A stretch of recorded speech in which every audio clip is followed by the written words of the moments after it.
আমার দোস্ত আয়া পড়ছে। হ্যাঁ, বয়ান শুনতে, আপনাদের সবসময় বয়ান শুনতেই আসেন। আসেন, শেষ, কথাও শেষ।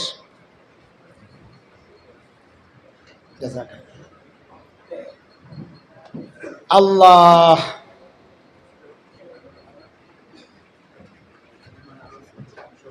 এই সবাই তো মাজুর না, এত সবাই মাজুর নাকি?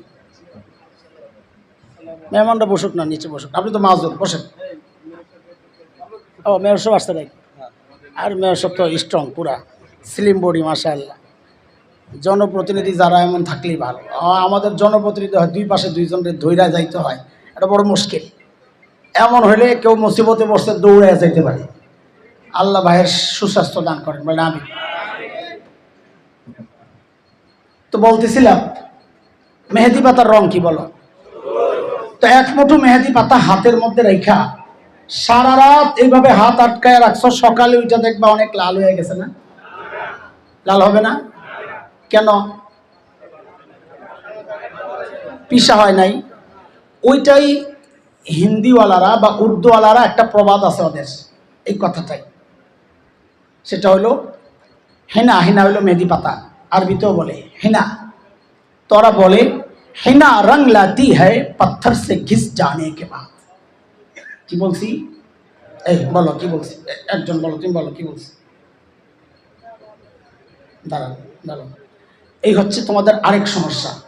এটাও একটা সবক নাও। কোনোদিন কোনো মজলিসে খাতা কলম ছাড়া বসবা না। কোনোদিন কোনো মজলিসে খাতা কলম ছাড়া বসবা না। এগুলারে গনিমত মনে করবা, এগুলারে গনিমত মনে করবা। কথা একটা পাইবা লেখবা, কথা একটা পাইবা লেখবা, এই অভ্যাস তৈরি করো। তালিবুল ইলমের পরিচয় পকেটে খাতা কলম থাকবে, তালিবুল ইলমের পরিচয়টা।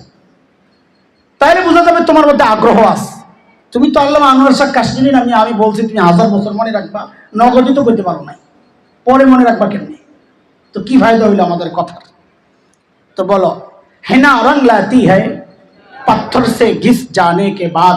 মেহেদি পাতা রং ছাড়ে কখন? যখন তাকে পাথর দিয়া ঘষা হয়। আমাদের এই ছাত্রদের প্রতিভার অভাব নাই। বলে প্রতিভা যে আছে না প্রমাণ কি? বলে ওর হাতে একটা অ্যান্ড্রয়েড সেট দিয়ে দেখেন প্রতিভা আছে না নাই। যা আমরা কিচ্ছু জানি না সব জানি, আরো ছোটটাও জানে। যত গুড়া তত এক্সপার্ট, সব জানে ওরা। যা যেই ফাংশন আপনি আমি কিছুই বুঝি না। তাহলে ওদের মেধা নাই বলছে কি? কিন্তু এই মেধা বিকশিত হচ্ছে না কেন? সৌরভ ছড়াচ্ছে না কেন? কারণ মেধা এটাও ওই হেনার ওই মেহেদি পাতার কালারের মতো ভেতরে এটা লুকায় আছে। এই ভেতরের প্রতিভাকে বাহিরে বিকশিত করতে হইলে ওই প্রচন্ড মেহনতের পাথর দিয়ে ঘষাঘষি করতে হবে। তাইলে একদিন তুমি আল্লামা খালিদ সাইফুল্লাহ ইবি হয়ে যাবে, বা আরো ছাড়াইয়া যাবে ইনশাআল্লাহ।